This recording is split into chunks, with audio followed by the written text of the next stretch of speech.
Hello student, welcome.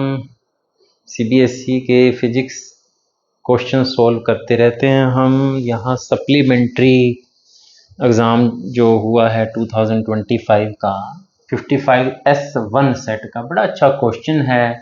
एक metallic sphere दो capital plus Q charge के बिल्कुल एग्जैक्टली मिड वे में पड़ा हुआ है। तो चार्जेस मैंने बड़े बड़े करके दिखा दिए, वैसे पॉइंट चार्जेस उसने क्वेश्चन में क्लियर करके रखा हुआ है। और ये मेटेलिक स्फीयर मिडवे पे पड़ा है। इसको स्लाइटली चार्ज ए की तरफ डिस्प्लेस किया गया, इस तरफ। तो क्या होगा, क्या ये इस तरफ भाग लेगा ए की तरफ या बी की तरफ जाएगा? It will move towards B, या ओसिलेट करेगा या कुछ ही नहीं करेगा, वहां जाके रुक जाएगा। समझाना आंसर तो ऑप्शन सी है, इट विल ओसिलेट।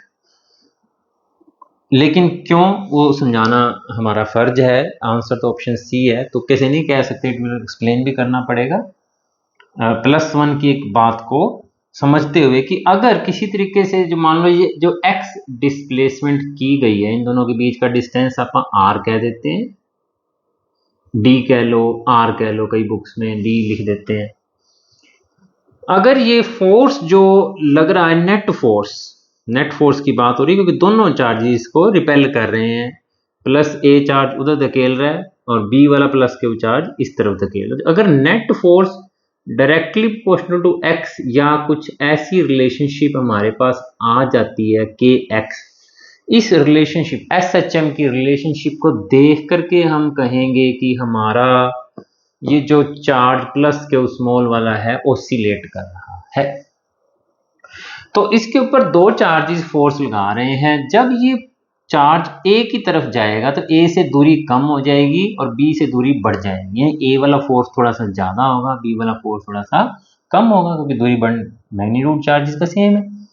तो force on charge, force due to charge A कह देते हैं। वो लग इस तरह उस तरफ लग रहा है, थोड़ा सा फोर्स उस तरफ लग रहा है, चार्ज को हमने ए की तरफ डिस्प्लेस किया है। तो कितना होगा, k 1/4πε0 है, क्यू और जो डिस्टेंस हो जाएगा। मैं एक्चुअली थोड़ा कॉम्पिटिटिव एग्जाम में कई बार आईआईटी में ये क्वेश्चन आया हुआ, उसका टाइम पीरियड पूछ रखा है, कोई नीट के पॉइंट ऑफ व्यू से आगे करवा रहा हूँ। हालांकि यहाँ तक भी छोड़ा जा सकता है, आगे आगे डिराइव करवा के टाइम पीरियड भी पता लगवा लेंगे, जो कई बार कॉम्पिटिटिव एग्जाम में आया हुआ है। हमारी एग्जाम्पलर प्रॉब्लम है ये इस तरह की, जिसमें थोड़ा सा ऊपर की तरफ डिस्प्लेस करवाया हुआ है। तो k Q upon R square होता है, बट r थोड़ा सा कम हो गया ए की वजह से। फोर्स तो उस तरफ लग रहा है, b की तरफ, तो मैं ड्रॉ करूंगा अभी दोनों फोर्सेस, लेकिन एक बार मैग्नीट्यूड, तो डिस्टेंस कम हो गया, r/2 हो गया। वैसे अगर आप r कह देते हैं, फिर थोड़ा r कंप्लीट कहने की बजाय इस डिस्टेंस को भी r कह देते हैं और इस डिस्टेंस को भी r कह देते हैं।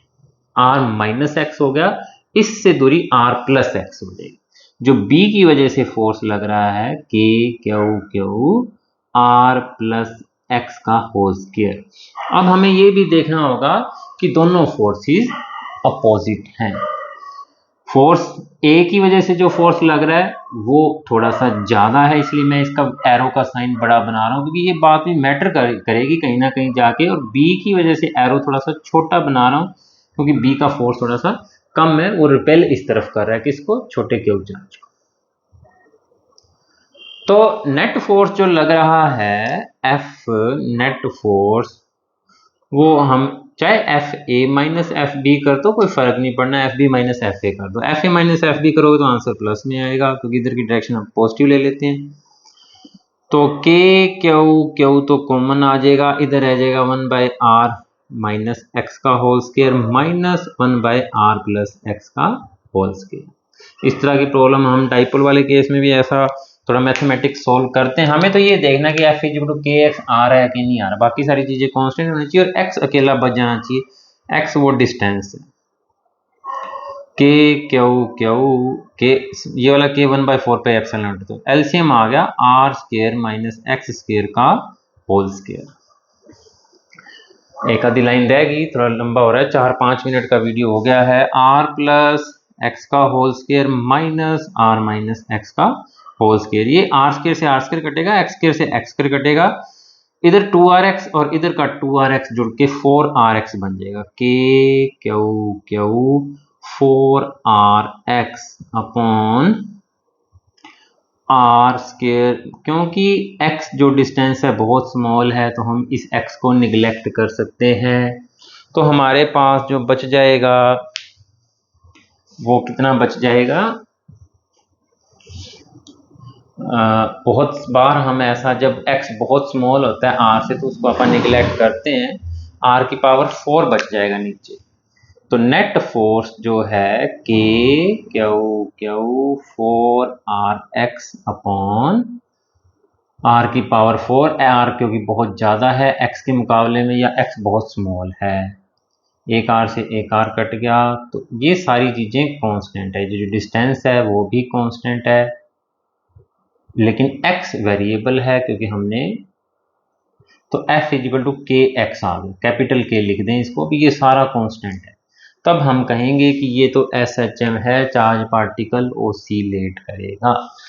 आधा मिनट भी नहीं लगना, मैं इसकी टाइम पीरियड भी कैलकुलेट करके दे रहा हूं क्योंकि बहुत एग्जाम्पलर प्रॉब्लम 2 हैं, HC वर्मा में ऐसी 2 प्रॉब्लम है, टाइम पीरियड भी कैलकुलेट करना। तो टाइम पीरियड कैलकुलेट करने के लिए फिर से थोड़ी सी +1 की याद ताजा करनी पड़ेगी आपको, जो SHM का फोर्स होता है वो -m⍵² x होता है। तो जब हम इस k को इस m⍵² से कंपेयर करेंगे तो m⍵² इक्वल टू, ये डेरिवेशन वैसे करने की जरूरत याद ही होती है बच्चों को, ⍵² आ जाएगा √k/m और टाइम पीरियड हो जाएगा 2π√m/k। वो स्पेसिफाई करेगा अगर ये टाइम पीरियड पूछता है तो a small metallic sphere of mass m भी यहाँ मेंशन करेगा, तब आप टाइम पीरियड पता लगाएंगे।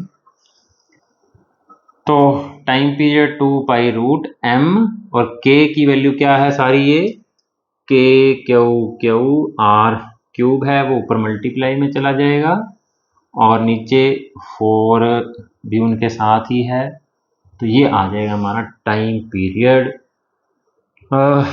थैंक यू बच्चों, चैनल सब्सक्राइब कर लेना, बहुत अच्छे अच्छे क्वेश्चन आपको मिलते रहेंगे, कंपटीशन की नीट की तैयारी साथ साथ चलती जा रही है।